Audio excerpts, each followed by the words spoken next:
nơi mấy bạch cái tôi liên chạy khéo dạ dạ ấy thằng A nó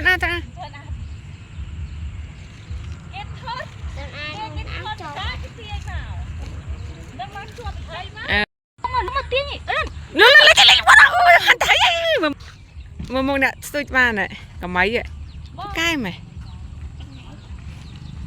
ôi ai tất cả chán click ăn môi ghê không chết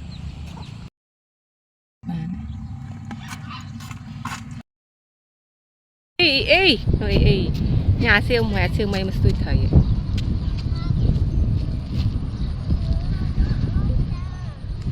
đào người tôi thấy trăm mươi tiền chắc coi trăm mươi xí lấy trăm tiền cái na còn rau mới nè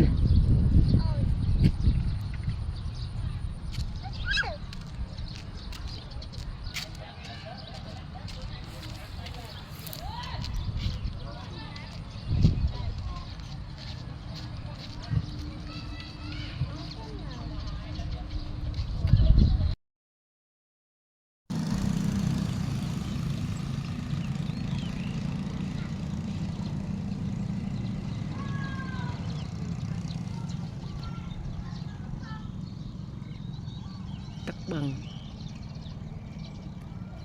trong một hay mai thôi thử